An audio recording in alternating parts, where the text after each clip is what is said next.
Que a Cris me perguntou, aí eu falei quase 15 minutos só a partir da pergunta da Cris. Vocês acham que vocês estão indo bem?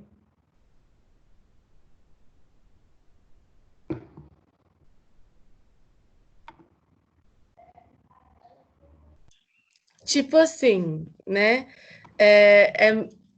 Eu tava indo bem melhor no presencial, né? Tipo assim, eu tava entendendo tudo, eu tava indo bem, eu não tinha perdido média. Tipo assim, as minhas piores notas foram assim na média, entendeu?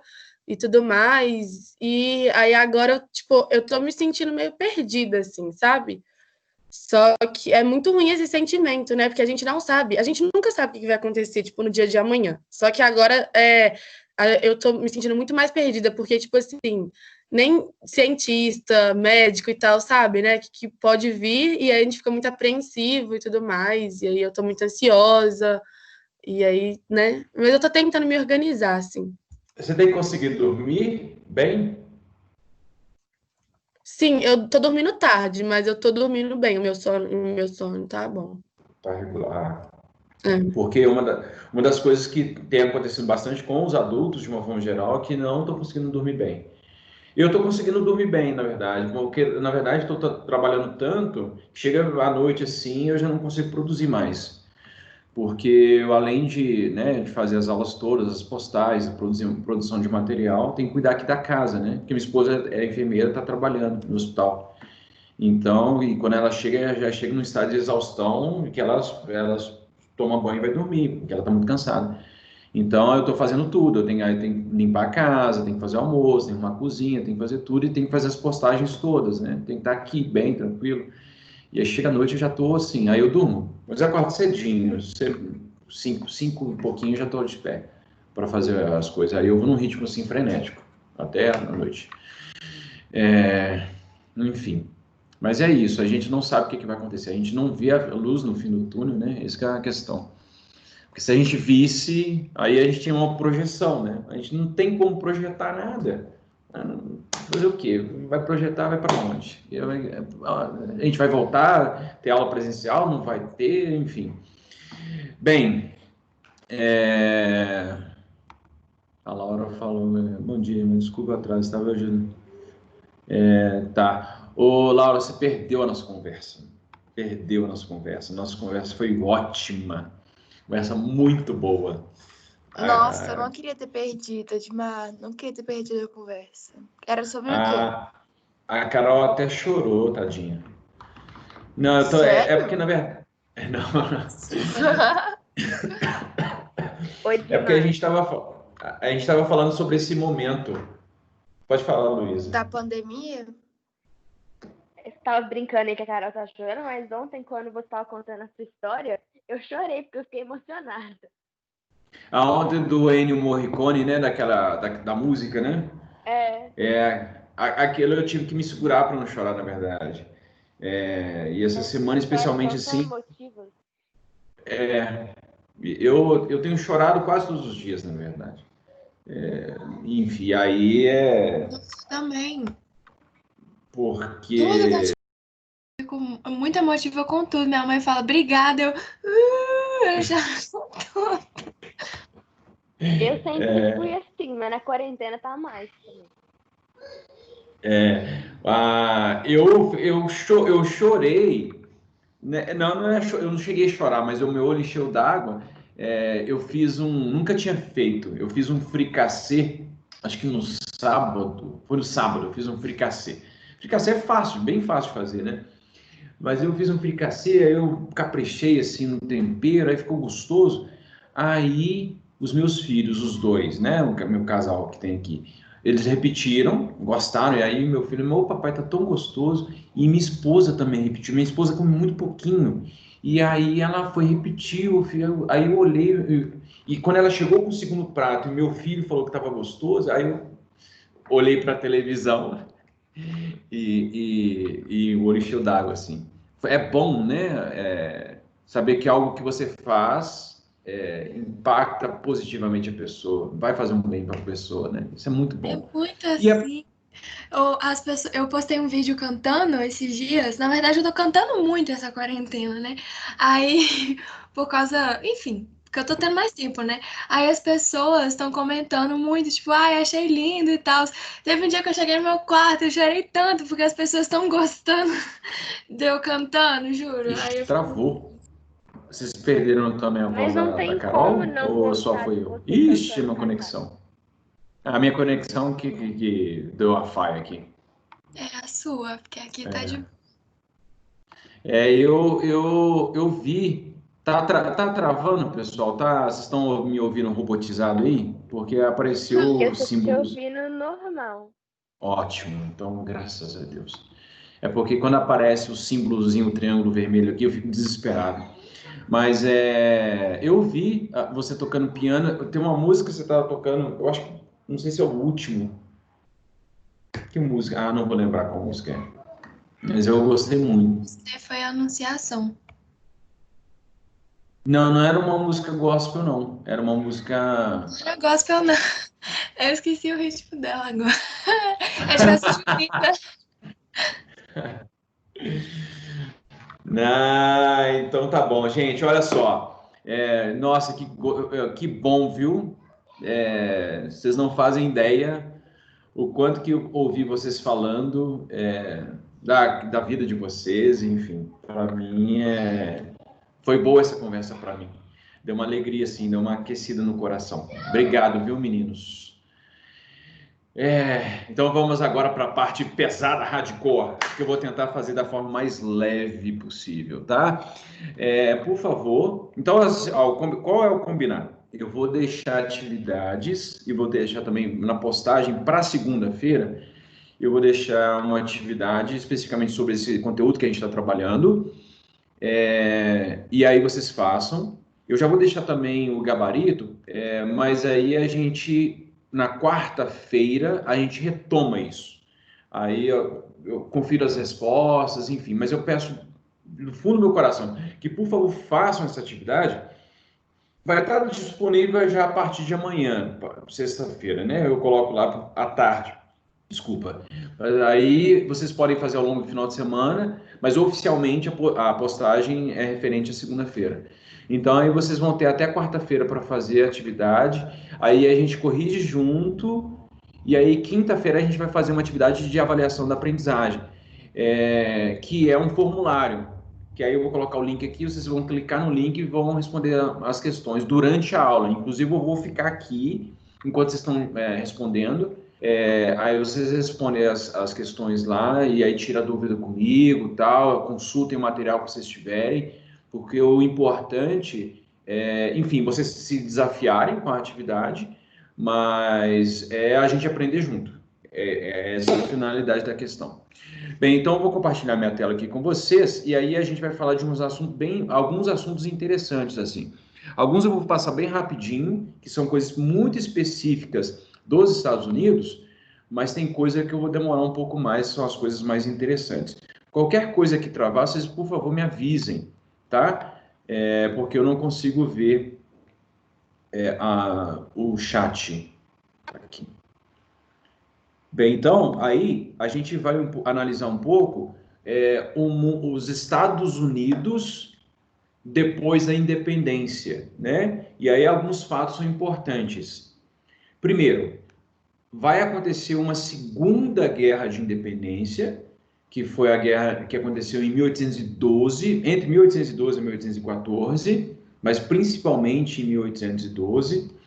A gente vai falar sobre o processo de expansão territorial, a expansão territorial americana, porque inicialmente os Estados Unidos eram apenas as 13 colônias aqui do leste, e depois eles expandiram e conquistaram todo esse território aqui ao oeste, tornando-se um dos maiores países do mundo. A gente vai falar dessa moça aqui, talvez vocês já viram essa moça, mas essa moça é muito importante, é extremamente importante para a gente entender a cultura norte-americana. Daqui a pouco eu digo quem que ela é.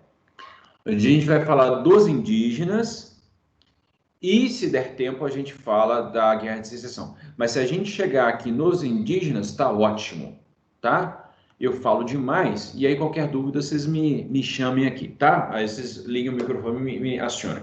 Olha só, mesmo após a independência, mesmo com reconhecimento da independência das 13 colônias, os americanos e britânicos mantiveram alguma relação positiva e negativa. Quem tinha a relação positiva com a Grã-Bretanha? O povo do Sul. A galera do Sul, os estados do Sul, mantiveram uma relação comercial e econômica muito importante com a Grã-Bretanha. Por quê? Como em que medida? A Grã-Bretanha ainda mandava produtos manufaturados e industrializados para o Sul, enquanto o Sul mandava para a Grã-Bretanha principalmente commodities, algodão. Mandava algodão para a indústria têxtil britânica. Então, o Sul, que era federalista, predominante federalista, tinha uma boa relação com a Grã-Bretanha. Por que o Sul por que a gente fala que é federalista? Porque o federalismo pressupõe uma forte autonomia. Ou seja, os estados do Sul, ou os estados sulistas, diziam: nós vamos fazer o que a gente quer.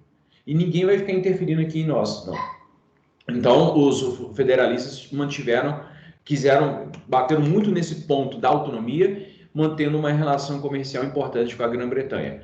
Ao passo que o povo do Norte já tinha uma relação mais próxima, principalmente por questões ideológicas, mas tinha uma relação mais próxima com a França, e, ao mesmo tempo, estava produzindo muita manufatura, ou seja, o Norte era concorrente da Grã-Bretanha. O Norte queria que todos os 13 estados se tornassem consumidores dos produtos feitos no Norte. Então, os nortistas eram mais republicanos, ou seja, uma ideia segundo a qual todos os estados deveriam estar congregados para o bem comum, para aquilo que era comum aos 13 estados, ao passo que os estados sulistas eram mais federalistas, queriam a autonomia, queriam a separação em muitos assuntos. Então, havia uma divergência entre os estados nortistas e os estados sulistas. Os estados nortistas mais próximos ideologicamente da França e os estados sulistas mais próximos economicamente da Grã-Bretanha. Muito bem. Por causa da presença comercial com navios, tanto da Grã-Bretanha quanto da França, e lembrando que é o seguinte, a gente está falando de 1812. 1812 é um momento que o pau está quebrando na Europa. Napoleão está bagunçando a Europa toda. Então, Grã-Bretanha e França são inimigas mortais lá na Europa. E essa inimizade, ela afeta as relações comerciais também nas 13 colônias. Então, tanto França quanto a Grã-Bretanha diziam para os Estados Unidos: se defina, o que você quer na vida no final das contas? O que você quer? Você vai ficar do lado dos franceses? Vocês vão ficar do lado dos britânicos? Então, tanto França quanto Grã-Bretanha faziam pressão sobre as 13 colônias. Só que a pressão maior veio da Grã-Bretanha. E a Grã-Bretanha, inclusive, começou a tomar atitudes assim, não muito republicanas ou diplomáticas. A Grã-Bretanha começou a estimular rebeliões indígenas contra o avanço territorial norte-americano. Peraí, Edmar, calma, foi muita informação. Eu vou repetir. É o seguinte: enquanto estava tendo treta dos estados nortistas, os estados sulistas, com França e com a Grã-Bretanha, estava acontecendo ao mesmo tempo um avanço colonizador. Os colonos americanos estavam avançando para o oeste, estavam começando a avançar para o oeste. Na medida em que eles estavam avançando para o oeste, eles estavam avançando sobre territórios indígenas. E aí, o que a Grã-Bretanha faz? A Grã-Bretanha tinha um domínio colonial ainda, onde hoje é o Canadá. O que a Grã-Bretanha faz? Ela, pelo norte, começou a estimular rebeliões indígenas para resistirem à colonização norte-americana, à colonização das 13 colônias. Então, a Grã-Bretanha estimulou revoltas indígenas contra os americanos.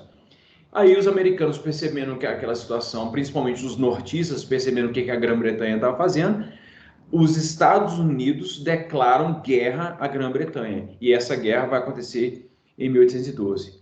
Inicialmente, a Grã-Bretanha dá uma taca, uma porrada nos americanos. A Grã-Bretanha vem enfim, os americanos não conseguem fazer frente às tropas britânicas. Só que em determinado momento, a coisa fica estacionada, a coisa fica estagnada. Os americanos vão se organizar, vão reorganizar as tropas. Os britânicos têm um número de um contingente militar limitado ali na América do Norte, porque a Grã-Bretanha nesse momento está enfrentando muita treta na Europa. Então a coisa fica estacionada, a coisa fica estagnada, não se resolve. Há poucas vitórias de um lado e de outro. Inicialmente os britânicos venceram, mas aí depois os americanos recuperaram. Até que, como a coisa não se resolvia, eles fazem um acordo lá numa cidade lá na Bélgica, que é a cidade de Gant. E aí esse tratado, a Grã-Bretanha libera a passagem para os americanos e a coisa se resolve, a guerra se resolve. Bem, trocando em miúdos é isso. Não tem um vitorioso no final das contas, eles chegam a um acordo, chegam a um consenso. Agora, por que essa guerra é importante? E essa guerra quase ninguém fala sobre ela. Mas essa guerra foi fundamental. A gente precisa lembrar sobre o que aconteceu? Não. Mas a Segunda Guerra de Independência vai despertar nos americanos um forte sentimento nacionalista. Então, os americanos eles se mobilizam para defender a independência deles. Então, essa Segunda Guerra de Independência será fundamental para esse crescimento do sentimento patriótico norte-americano.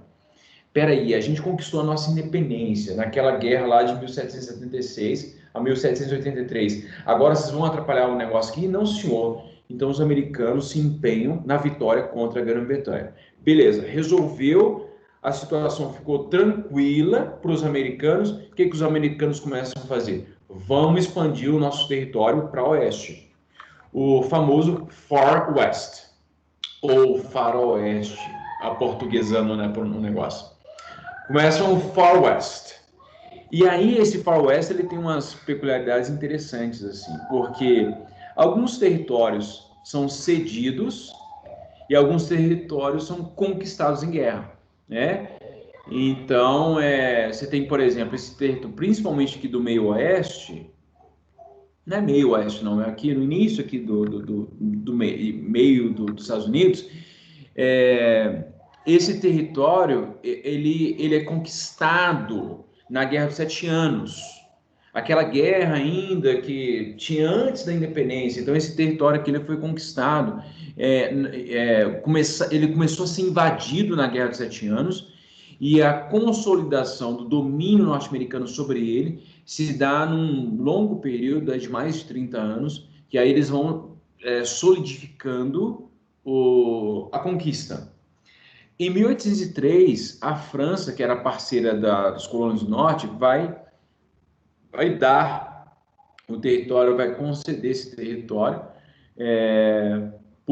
pela bagatela de 15 milhões de dólares, vai vender, né, para os norte-americanos a Louisiana, esse território gigantesco aqui no meio dos Estados Unidos. E aí depois os Estados Unidos conquistam mais, vão conquistar em 1819, vão comprar da Espanha por 5 milhões de dólares, depois eles vão entrar em guerra contra o México, aí vão conquistar esse território aqui, enfim. Então os Estados Unidos começam uma política de expansão territorial que vai se dar ao longo do século XIX, até meados do século XIX, até mais ou menos 1848. Depois tem a questão lá do Alasca, que é posterior. Mas, então, após a consolidação, ou paralelamente ao processo de consolidação da independência, acontece a expansão territorial. Beleza? Bem, e aí, por que os Estados Unidos fazem isso? Peraí, deixa eu só fechar a porta aqui, porque meu filho está tendo aula e ele está meio animado.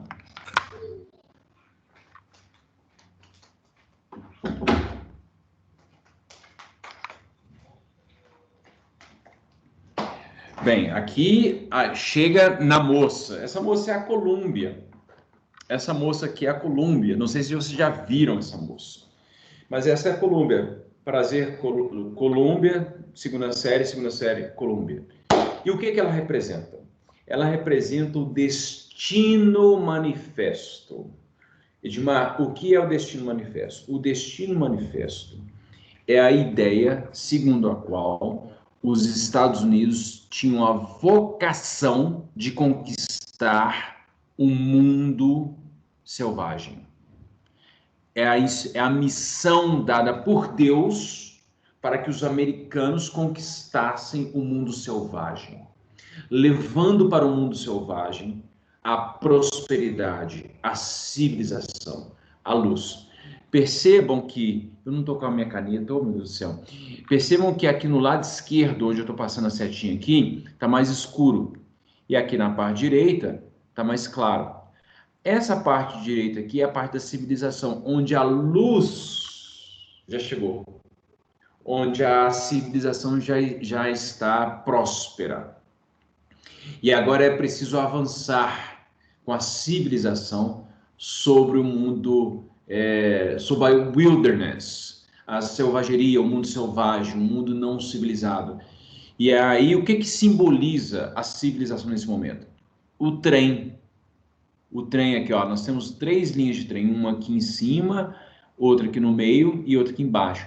O trem avançando sobre o mundo selvagem. Então, o trem, como, né, o trem só pode ir para frente, tem trem que dá ré, né, mas, enfim, os trens nessa época iam para frente, então o trem precisa avançar, o progresso precisa avançar.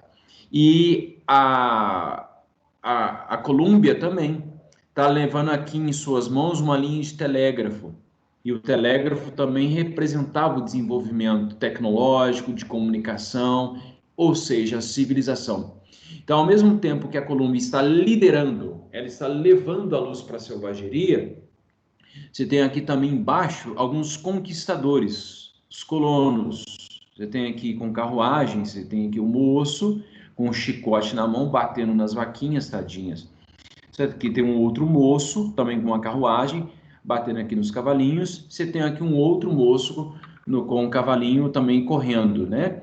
E aí, gente, vocês não fazem ideia da quantidade de informação que tem aqui nessa imagem.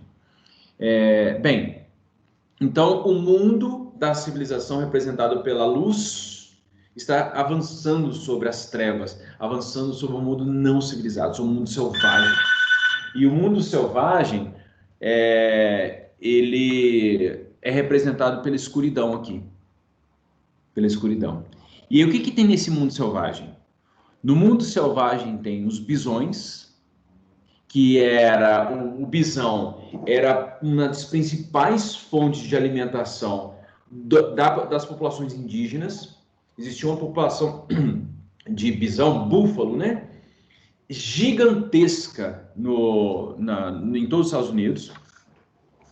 E aí as populações indígenas, que eram muitas, existiam centenas de tribos, milhares de tribos indígenas nos Estados Unidos, e eles se alimentavam do bisão. Só que tinha uma relação de exploração, não, de caça muito sustentável. Então eles caçavam ali, inclusive os indígenas agradeciam ao bisão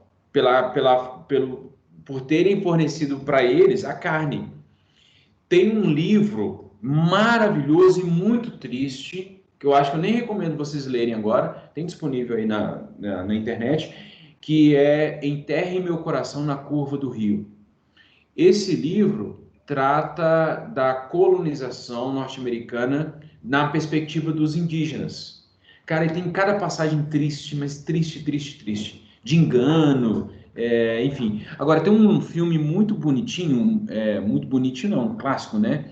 Dançando com Lobos, que também trata da expansão territorial norte-americana sobre as populações indígenas. Muito bem, então você tem aqui os bisões, ou os búfalos, né? Correndo aqui desse moço que está tentando afugentá-los. Você tem as populações indígenas olhando com surpresa, eles estão meio atônitos, olhando aqui para a Colômbia. E ela falou assim, o que você está querendo com a gente aqui, moço? O que você está querendo arrumar? Ou seja, e o indígena está meio assustado, que esse aqui está meio assustado, e esse aqui está com uma coisa na mão, assim, tipo assim, vem cá para você ver o que vai acontecer com você. Enfim, aqui no meio aqui tem uma tribo dançando, ou seja, também uma representação, no mínimo exótica. Tipo assim, a civilização acontecendo e índio dançando. Ou seja, é a criação de um estereótipo negativo sobre o meio oeste. E essa imagem, no final das contas, que a princípio ela foi feita na década de 70, 1870, mas no final das contas ela vai ser reproduzida de outras formas.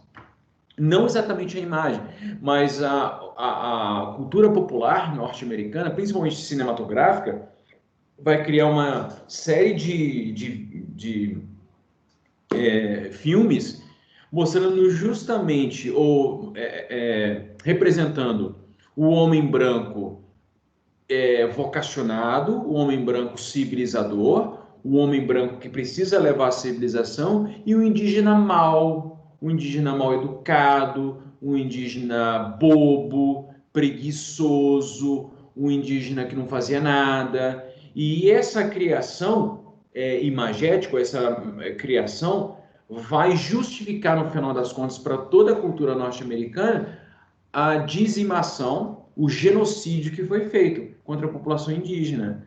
Então, os americanos foram muito eficazes na construção dessa ideia do índio como esse sujeito preguiçoso, esse sujeito que não merece ser respeitado, ou no mínimo, ou no máximo visto como um ser exótico, que a gente vai lá, visita como se fosse um animal, né? Então, essa é a representação do Destino Manifesto. E aí tem essa moça branca, alva, essa moça bem branquinha mesmo, né? Então, europeia, cabelos loiros, levando a civilização sobre o mundo selvagem. Bem, obviamente que a população indígena não assistiu aquilo tudo de forma passiva. Tudo bem, senhor branco, pode vir aqui e dominar todo o território. Obviamente que isso não aconteceu, né? E aí o que aconteceu no final das contas? Muitas populações indígenas resistiram. Agora, as que resistiram, a sua esmagadora maioria foi morta, foi dizimada. Então, a galera não via muita chance, né, de resistir. E aí, agora, um dos caras que ficaram, um dos caras mais importantes, assim, até da cultura pop norte-americana também, foi o Touro Sentado. Os indígenas norte-americanos, eles têm uma coisa muito interessante, é que a pessoa, quando ela passava por um ritual de passagem, o nome dela se transformava. Sei lá, o sujeito chamava João, não era João, mas enfim, né, João. E aí ele, sei lá, ele enfiava o braço num ninho de formiga, lava-pé, e aí deixava o braço lá por 1 hora, saía todo picado, mas sobrevivia. Então o nome deles passaria assim, mão picada. E aí eles recebiam o nome, então, os indígenas, o nome que ficou consagrado era um nome referente a algum fato que o indígena fez. E aí o Touro Sentado, enfim, era um cara conhecido pela sua valentia, mas sobretudo pela sua inteligência, e ele foi capaz de resistir, e não só resistir, mas ele venceu, ele conseguiu vencer o 7º Regimento da Cavalaria, numa batalha que ficou conhecida como Little Big Horn, em 1876. Então, os indígenas avançaram e ele resistiu, conseguiu vencer por causa de uma estratégia, também uma estratégia militar muito interessante, muito eficaz para conseguir vencer. Aqui, pessoal, tem um link, se você clicar aqui, você vai para um link de um vídeo que explica como é que aconteceu essa estratégia do Touro Sentado. Ele venceu a batalha, ele venceu esse pequeno conflito, mas acabou que depois a população, a sua tribo foi toda desarticulada, os caras reagiram, enfim, acabou depois meio que morrendo, meio isolado, não pôde voltar mais para sua tribo, enfim. Mas é um cara respeitado. é um cara bem... As histórias do Touro Sentado são histórias que são contadas nas escolas, enfim, né? Não só das escolas indígenas, mas também nas escolas das populações não indígenas. Bem, então, embora houvesse esse apetite colonizador dos norte-americanos, esse apetite não aconteceu sem resistência. Houve resistência, mas geralmente em detrimento da população indígena, né? Então, bem, e aí com isso, olha, gente, coisa boa, consegui fazer isso.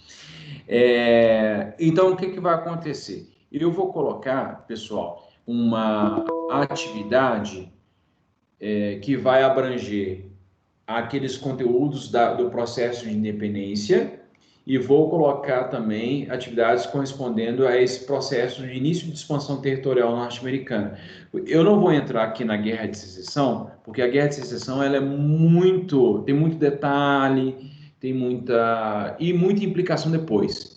Mas se a gente conseguiu finalizar até aqui, está ótimo, porque aí depois da atividade de verificação da aprendizagem, aí eu avanço na Guerra de Secessão e vou até o imperialismo norte-americano.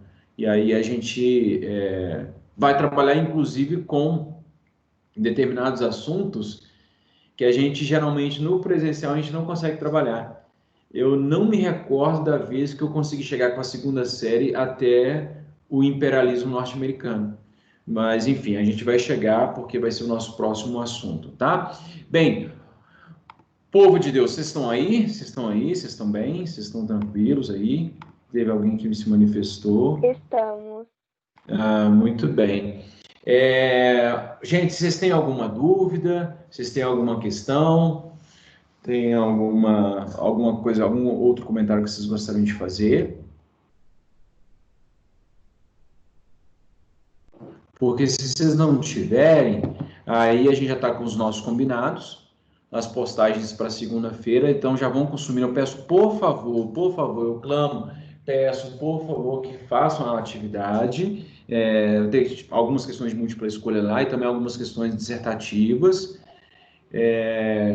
Eu vou colocar o gabarito para a postagem da quarta-feira. Aí vocês confiram depois as suas respostas. Na quarta-feira a gente corrige a atividade junto, a gente vai até onde der, mas eu peço por favor que façam. E na quinta-feira a gente vai fazer a atividade de verificação da aprendizagem sobre esse conteúdo, sobre a independência dos Estados Unidos e sobre a Segunda Guerra de Independência e sobre a expansão territorial norte-americana, tá? Então é basicamente isso.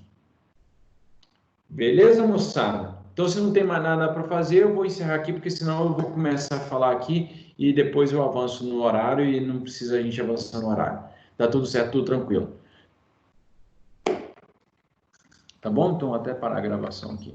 Tudo certo. Então, tá bom.